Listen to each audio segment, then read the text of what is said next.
नमस्कार विद्यार्थियों, आज की हिंदी की कक्षा में आप सभी का स्वागत है। विद्यार्थियों, हम आपके द्वितीय प्रश्न पत्र में जो कहानी संग्रह चलता है उसकी कहानियों का अध्ययन कर रहे थे, जिसमें अब तक हमने 2-3 कहानियों का अनुशीलन कर लिया है और आज हम जिस कहानी का अनुशीलन करेंगे वो है अज्ञे द्वारा रचित शरणदाता कहानी। मगर कहानी प्रारंभ करने से पूर्व हम अज्ञे जी के बारे में थोड़ी सी जानकारी प्राप्त कर लेते हैं। तो देखिए, अज्ञे जी का पूरा नाम सच्चिदानंद हीरानंद वात्स्यायन अज्ञे था। इनका जन्म सन 1911 में जिला गोरखपुर के कासिया ग्राम में हुआ था। इनके पिता डॉक्टर हीरानंद प्रसिद्ध पुरातत्वविद थे।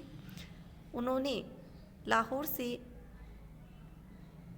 एमएससी की परीक्षा बीएससी की परीक्षा उत्तीर्ण की और सन 1930 की स्वतंत्रता संग्राम में भाग लेने के कारण इनके अध्ययन में व्यवधान भी हुआ और इनको जेल भी जाना पड़ा। अज्ञे जी की सर्वप्रथम कहानी इलाहाबाद की स्काउटिंग पत्रिका सेवा में प्रकाशित हुई। जेल से छूटकर इन्होंने विशाल भारत कलकत्ता से, सैनिक आगरा से और दिनमान दिल्ली से साप्ताहिक पत्रों का संपादन भी किया। कितनी नावों में कितनी बार रचना के लिए इनको सन 1978 में भारतीय ज्ञानपीठ पुरस्कार भी प्राप्त हुआ। आधुनिक भावबोध को प्रस्तुत करने वाले कथाकारों में अज्ञे जी का स्थान सर्वोपरि है। काव्य के क्षेत्र में अज्ञे जी प्रयोगवाद के जनक रही हैं एवं तार सप्तक नाम से इन्होंने कवियों के 3 कविता संग्रहों का संपादन भी किया है। काव्य की भांति ही कथा के क्षेत्र में भी आपने नवीन भाषा और नवीन मुहावरे दानी का प्रयोग किया है। आपने कहानी, उपन्यास, यात्रावृत्त, संस्मरण आदि अनेक साहित्यिक विधाओं पर लेखनी चलाकर हिंदी गद्य को समृद्ध किया है। परंपरा, विपथगा, जयदोल, कोठरी की बात, शरणार्थी आदि इनकी कहानियाँ हैं। शेखर एक जीवनी, नदी के द्वीप, अपने अपने अजनबी आदि इनके प्रसिद्ध उपन्यास हैं। चिंता, भग्नदूत, हरी घास पर क्षण भर, बावरा अहेरी, इंद्रधनुष रोंदे हुए, अरि ओ करुणा प्रभामयी आदि इनकी आंगन के पार द्वार, कितनी नावों में कितनी बार आदि इनके प्रसिद्ध काव्य संग्रह हैं। अरे यायावर याद रहेगा, किरणों की खोज आदि इनके यात्रा वृतांत हैं और त्रिशंकु आत्मनेपद आदि निबद्ध संग्रह हैं और एक बूंद सहसा उछली ये इनका संस्मरण है। अज्ञे जी ने हिंदी कथा साहित्य को मनोवैज्ञानिक ढांचे पर खड़ा किया। ये फ्रायड के मनोविश्लेषणवाद से अत्यधिक प्रभावित थे और पात्रों की सूक्ष्म अंतर्वृत्ति के चित्रण से में इनकी रुचि है। अज्ञे जी के पात्रों का व्यक्तित्व उनके अहम से निर्धारित होता है। वे बौद्धिक रूप से सजग रहते हुए कहानी को किसी सैद्धांतिक आग्रह से भटकने नहीं देते हैं। अज्ञे के क्रांतिकारी जीवन पर प्रेम एवं सौंदर्य से संबंधित एवं मानव की सूक्ष्म अंतर्वर्तियों को लेकर मार्मिक भाव व्यंजना और संवेदनशीलता से युक्त कहानियाँ रची गई। अज्ञे की भाषा को एक नया मुहावरा और असाधारण शिल्प विधान दिया है। अपनी बौद्धिकता, मनोवैज्ञानिकता, चरित्र विधान एवं भावागत संवेदना में इनकी कहानियाँ अनूठी और बेजोड़ हैं। अब इनकी शरणदाता कहानी के बारे में थोड़ा परिचय मैं आपको देती हूँ कि शरणदाता कहानी है वो अज्ञे जी ने सांप्रदायिक कटुता एवं धर्मांधता से उत्पन्न द्वेष को इस कहानी में बड़े ही मार्मिक ढंग से प्रस्तुत किया गया है। शरणदाता में देविंदर लाल और रफीकुद्दीन दोनों घनिष्ठ मित्र और पड़ोसी होते हैं और सांप्रदायिक दंगे भड़कने से देविंदर लाल भयभीत होकर घर छोड़कर कहीं जाना चाहता है, मगर रफ़ीकुद्दीन उसे रोकता है, किंतु दंगाइयों की धमकी से भयभीत हो वो उसे अपने मित्र जो शेख अताउल्ला खां हैं उनकी शरण में भेज देता है। शेख अताउल्ला भी दंगाइयों के आतंक से भयभीत होकर विषाक्त भोजन से देवेंद्र लाल को मारना चाहता है, मगर उनकी बेटी जेबू निसा उसे समय पर चेतावनी भेज देती है, जिससे वो बच जाते हैं। इस प्रकार शरणदाता कहानी में देवेंद्र लाल का आंतरिक संघर्ष कथा को गति देता है। आगे की मूल संवेदना इस कहानी में यही है कि भलाई की साहसहीनता ही बुराई है। अब देखते हैं कहानी शरणदाता। यह कभी हो ही नहीं सकता देवेंद्र लाल जी, रफ़ीकुद्दीन वकील की वाणी का आग्रह था। चेहरे पर आग्रह के साथ चिंता और कुछ व्यथा का भाव था। उन्होंने सिर दुहराया, यह कभी नहीं हो सकता देवेंद्र लाल जी। देवेंद्र लाल ने उनके इस आग्रह को जैसे कबूलते हुए पर अपनी लाचारी बताते हुए कहा, सब तो चले गए, आपसे मुझे कोई डर नहीं, बल्कि आपका तो सहारा है। लेकिन आप जानते हैं, जब एक बार लोगों को डर जकड़ लेता है और भगदड़ मच जाती है, तब फिजा ही कुछ और हो जाती है। फिजा का अर्थ होता है वातावरण। हर कोई हर किसी को सूबे की नज़र से देखता है, सूबे यानी शक, और खामखाह दुश्मन हो जाता है। आप तो मोहल्ले के सरवर हैं, पर बाहर से आने वालों का क्या ठिकाना। आप तो देख ही रहे हैं कैसी कैसी वारदातें हो रही हैं। रफ़ीकुद्दीन ने बात काटते हुए कहा, नहीं साहब, हमारी नाक कट जाएगी। कोई बात है भला कि आप घर बार छोड़कर अपने ही शहर में पनाह गर्जी हो जाएं। हम तो आपको जाने न देंगे, बल्कि ज़बरदस्ती रोक लेंगे। मैं तो इसे मेजॉरिटी का फ़र्ज मानता हूँ कि वह माइनॉरिटी की हिफाजत करें।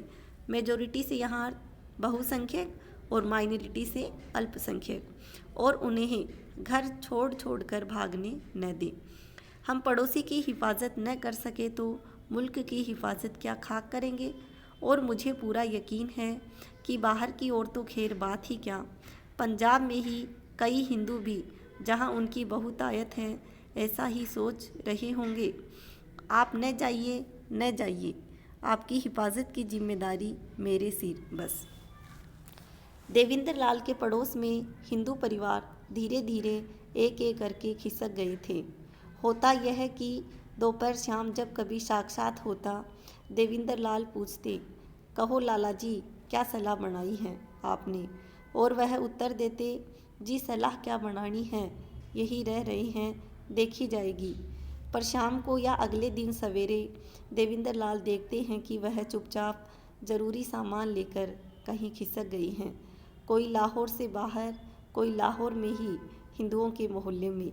और अंत में यह परिस्थिति आ गई कि अब उनके दाहिनी ओर 4 मकान खाली छोड़कर एक मुसलमान गुजर का अहाता पड़ता था, जिसके एक ओर गुजर की भैंस और दूसरी ओर कई छोटे मोटे मुसलमान कारीगर रहते थे। बाईं ओर देवेंद्र और भी रफ़ीकुद्दीन के मकानों के बीच में मकान खाली थे, और रफ़ीकुद्दीन के मकान के बाद मोजंग का अड्डा पड़ता था, जिसके बाद तो विशुद्ध मुसलमान बस्ती थी। देवेंद्र लाल और रफ़ीकुद्दीन में पुरानी दोस्ती थी और एक एक आदमी के जाने पर उनसे चर्चा होती थी। अंत में जब एक दिन देवेंद्र लाल ने बताया कि वह भी चले जाने की बात पर विचार कर रहे हैं, तब रफ़ीकुद्दीन को धक्का लगा और उन्होंने व्यथित स्वर में कहा, देवेंद्र लाल जी, आप भी। रफ़ीकुद्दीन का आश्वासन पाकर देवेंद्र लाल रह गए।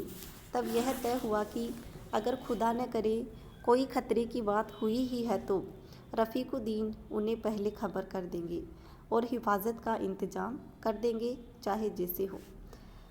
देवेंद्र लाल जी की स्त्री तो कुछ दिन पहले ही जालंधर मायके चली गई थी। उसे लिख दिया गया था कि अभी न आए, वहीं रह गए देवेंद्र और उनका पहाड़िया नौकर संतू। किंतु व्यवस्था बहुत दिन नहीं चली। चौथे ही दिन सवेरे उठकर उन्होंने देखा कि संतू भाग गया है। अपने हाथों उन्होंने चाय बनाकर पी, धोने को बर्तन उठा रहे थे कि रफ़ीकुद्दीन ने आकर खबर दी, सारे शहर में मारकाट हो रही है और थोड़े में मोजंग में भी हत्यारों के गिरोह हैं। बंद बंद कर निकलेंगे, कहीं जाने का समय नहीं है। देवेंद्र लाल अपना ज़रूरी और कीमती सामान ले लें और उनके साथ उनके घर चलें। यह बला टल जाए तो फिर लौट आएंगे। कीमती सामान कुछ था नहीं, गहना छल्ला सब स्त्री के साथ जालंधर चला गया। रुपया जो था वो थोड़ा बहुत बैंक में था और ज़्यादा फैलाव उन्होंने कुछ किया नहीं था। यूँ तो गृहस्थ को अपनी गिरफ्त की हर चीज़ ही कीमती मालूम होती है। देवेंद्र लाल घंटे भर बाद अपने ट्रंक बिस्तर के साथ रफ़ीकुद्दीन के यहाँ जा पहुँचे। तीसरे पहर उन्होंने देखा हुल्लड़ मोजंग में आ पहुँचा है। शाम होते होते उनकी निर्निमेष आँखों के सामने उनके घर का ताला तोड़ा गया और जो कुछ था लुट गया। रात को जहाँ तहाँ लपटें उठने लगी और भादों की उमस धुआं खाकर और भी गलघोटू हो गई। रफ़ीकुद्दीन भी आंखों में पराजय लिए चुपचाप देखते रहे। केवल एक बार उन्होंने कहा, यह दिन भी देखने को और आज़ादी के नाम पर, या अल्लाह। लेकिन खुदा जिसे घर से निकालता है उसे फिर गली में भी पनाह नहीं देता। देवेंद्र लाल घर से बाहर निकल ही न सकते। रफ़ीकुद्दीन ही आते जाते, काम करने का तो वातावरण ही नहीं था। वे घूम घाम आते, बाजार कराते और शहर की खबर ले आते, देवेंद्र लाल को सुनाते और फिर दोनों बहुत देर तक देश के भविष्य की आलोचना किया करते। देवेंद्र लाल ने पहले तो लक्ष्य नहीं किया, लेकिन बाद में पहचानने लगे कि रफ़ीकुद्दीन की बातों में कुछ चिंता का और कुछ पीड़ा का भी स्वर जिसे वह नाम नहीं दे सकते। थकान, उदासी, विरक्ति, पराजय या न जाने क्या। शहर तो वीरान हो गया। जहाँ जहाँ लाशें सड़ने लगी थी, घर लुट चुके थे और अब जल रहे थे। शहर के नामी डॉक्टर के पास कुछ प्रतिष्ठित लोग गए थे, यह प्रार्थना लेकर कि वह मोहल्ले में जाएं। उनकी सब लोग इज्जत करते हैं, इसलिए उनके समझाने का असर होगा और मरीज भी देख सकेंगे। यह दो मुसलमान नेताओं के साथ निकले। 2-3 महल्ले घूमकर मुसलमानों की बस्ती में एक मरीज को देखने के लिए स्टेथोस्कोप निकालकर मरीज पर झुके थे कि मरीज के ही एक रिश्तेदार ने पीठ में छुरा भोंक दिया। हिंदू मोहल्ले में रेलवे के एक कर्मचारी ने बहुत से निराश्रितों को अपने घर में जगह दी थी कि ये निराश्रित उसके घर पे टिके हैं, हो सके तो उनके घरों और माल की हिफाजत की जाए। पुलिस ने आकर शरणागतों के साथ उसे और उसके घर की स्त्रियों को गिरफ्तार कर लिया और ले गई। पीछे घर पर हमला हुआ, लूट हुई और आग लगा दी गई। 3 दिन बाद उसे और उसके परिवार को थाने से छोड़ा गया और हिफाजत के लिए हथियारबंद पुलिस के 2 सिपाही साथ किए गए। थाने से 50 कदम के फासले पर पुलिस वालों ने अचानक बंदूक उठाकर उस पर और उसके परिवार पर गोलियां चलाई। वह और 3 स्त्रियां मारी गई। उसकी माँ और स्त्री घायल होकर गिर गई और सड़क पर पड़ी रही। विषाक्त वातावरण, द्वेष और घृणा की चाबुक से तड़पड़ाते हुए हिंसा के घोड़े, विष फैलाने को संप्रदायों के अपने संगठन और उसे भड़काने को पुलिस और नौकरशाही। देवेंद्र लाल को अचानक लगता है कि वह और रफ़ीकुद्दीन ही गलत है जो बैठे हुए हैं, जबकि सब कुछ भड़क रहा है, उफन रहा है, झुलस और जल रहा है। और वह लक्ष्य करता कि स्पष्ट स्वर जो वह रफ़ीकुद्दीन की बातों में पाता था, धीरे धीरे कुछ स्पष्ट होता जाता, एक लज्जित सी रुखाई का स्वर। हिंदुस्तान पाकिस्तान की अनुमानित सीमा के पास एक गांव में भी कई सौ मुसलमानों ने सिखों के गांव में शरण पाई। अंत में जब आसपास में कई गांवों के और अमृतसर के लोगों ने दबाव बनाया तो उस गांव के लिए फिर आसन संकट की स्थिति पैदा कर दी। तब गांव के लोगों ने अपने मेहमानों को अमृतसर स्टेशन का पहुंचाने का निश्चय किया, जहां वे सुरक्षित मुसलमान इलाकों में जा सके, और 200-250 आदमी किरपाने निकालकर उन्हें घेरे में लाकर स्टेशन पहुंचा आए। किसी को क्षति नहीं हुई। घटना सुनकर रफ़ीकुद्दीन ने कहा, आखिर तो लाचारी होती है, अकेले को सबके सामने झुकना ही पड़ता है। यहाँ तो पूरा गांव था, फिर भी उन्हें हारना पड़ा, लेकिन आखिर तक उन्होंने निभाा। इसकी दाद देनी चाहिए, उन्हें पहुंचा आई।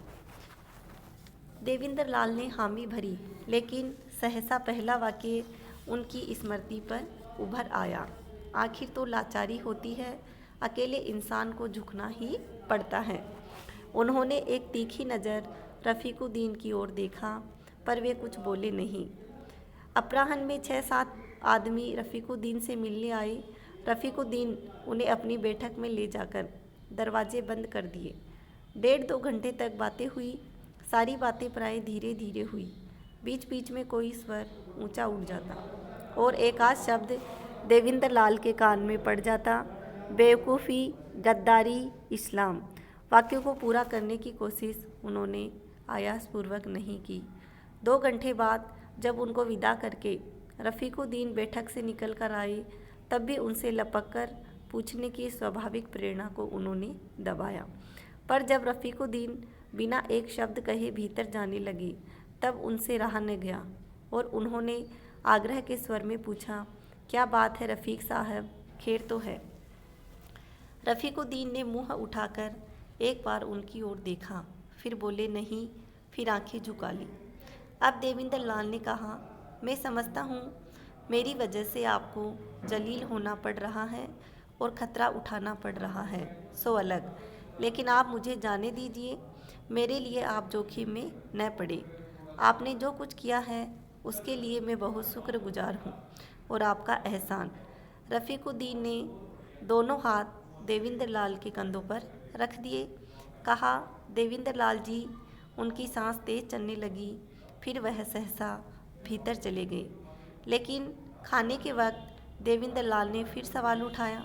बोले, आप खुशी से न जाने देंगे तो मैं चुपचाप खिसक जाऊंगा। आप सच सच बताइए, आपसे उन्होंने क्या कहा? इसके आगे की कहानी हम अगले वीडियो में पढ़ेंगे, और आज की इस